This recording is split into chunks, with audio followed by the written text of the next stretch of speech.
जब से बाइडन सरकार आई है, शहजादा मोहम्मद बिन सलमान की उल्टी गिनती शुरू हो गई। शहजादा मोहम्मद बिन सलमान लगातार मुख्तलिफ ममालिक से कह रहे हैं कि वो सऊदी अरेबिया और अमेरिका के दरमियान जो खलीज पैदा हो गया है उसको पुर करने में मदद करे। आपको ये बता दें कि बाइडन सरकार ने यमन के लिए $1.5 बिलियन का बड़ा माली पैकेज ऐलान किया। शहजादा मोहम्मद बिन सलमान लगातार मार खाते हुए दिखाई दे रहे हैं यमन के अंदर, और इतलात ये है, इंडिपेंडेंट न्यूज का ये कहना है कि जो बाइडन सरकार खुफिया तरीकों से यमनी हौसी बागियों की मदद हथियारों से कर रही है। नाज़रीन ग्रामी, शहजादा मोहम्मद बिन सलमान इजराइल के वजीर आजम नेतन्याहू से मिलने जा रहे हैं दुबई के अंदर। अब देखना है कि इस मामले को शहजादा मोहम्मद बिन सलमान यूएई के क्राउन प्रिंस शहजादा जैद बिन अल नहयान किस तरह टैकल करते हैं, और शहजादा मोहम्मद बिन सलमान इस तमाम तर कहानी में पिसते हुए दिखाई दे रहे हैं। मामलात क्या है, एक एक चीज बड़ी डिटेल के साथ आपको डिस्कस करेंगे। छोटी सी गुजारिश है कि आप हमारा यूट्यूब चैनल हसरात टीवी को सब्सक्राइब कर लें, घंटी के निशान को दबा दें ताकि लेटेस्ट न्यूज आप तक बर वक्त पहुंचती रहे। नाज़रीन, सबसे पहले आपको ये बता दें कि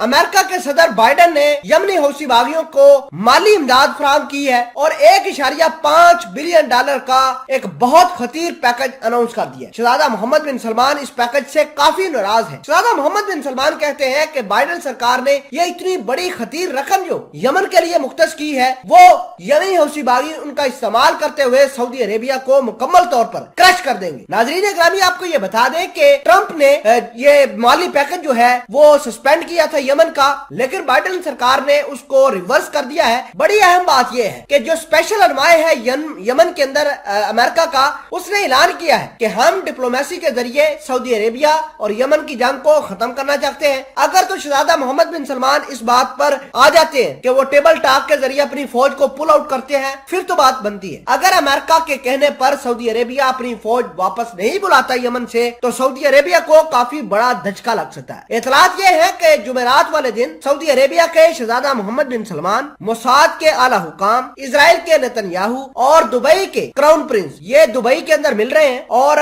मिलकर ये तमाम तर चीजें डिस्कस करेंगे कि आया उन्होंने फौज को वहां से निकालना है या नहीं। आपको यह भी बता दें कि दुबई $10 बिलियन का असला इजराइल से खरीद रहा है। वो अपने लिए नहीं बल्कि सऊदी अरेबिया की जो इत्तेहादी फौज है उसको भी देगा। नाज़रीन ग्रामी, आपको ये बता दें कि बाइडन ने हौसी रेबल्स जो हैं, हौसी बागी जो हैं, जिनको ट्रंप सरकार ने ब्लैकलिस्ट किया हुआ था, उनको बाहर निकालना शुरू कर दिया है। कल 50 से ज्यादा हौसी बागियों को उन्होंने अपनी ब्लैकलिस्ट से बाहर निकाला है और ट्रंप ये कहते थे कि हम सऊदी अरेबिया की मदद करेंगे और यमनियों को क्रश करेंगे, लेकिन बाइडन सरकार की बिल्कुल स्ट्रैटेजी ही उल्टी है। उनका ये मानना है कि हम यमन को अपलिफ्ट करेंगे जबकि सऊदी अरेबिया को नुकसान पहुंचाएंगे। आपको ये बता दें कि अमेरिका के सदर बाइडन सऊदी शहजादा मोहम्मद बिन सलमान के लिए काफी बुरे साबित हुए हैं। पहले सऊदी अरेबिया का असला बंद करते हैं बाइडन, और उसके बाद अब खुफिया तरीके से मदद करना शुरू कर दी है यमनी हौसी बागियों की। इंडिपेंडेंट न्यूज का ये मानना है कि ईरान लगातार असले की खेप, असले की लॉन्चेस जो है वो सऊदी अरेबिया को नुकसान पहुंचाने के लिए यमनी हौसी बागियों को भेज रहा है और उसी असले को इस्तेमाल करके यमनी हौसी बागी सऊदी अरेबिया के आयल की तनसीबात, इनके एयरपोर्ट्स को निशाना बना रहे। नाज़रीन ग्रामी, आपको ये बता दें कि बाइडन सरकार को ये पता है कि ईरान असला फराहम कर रहा है, पैसे भी दे रहा है यमनी हौसी बागियों को, लेकिन उसके बावजूद भी किसी किस्म का कोई एक्शन नहीं ले रहा। तो इसका मतलब साफ है कि इस तमाम तर कहानी में बाइडन इन्वॉल्व है और बाइडन लगातार यमनी हौसी बागियों को सपोर्ट कर रहा है, ईरान के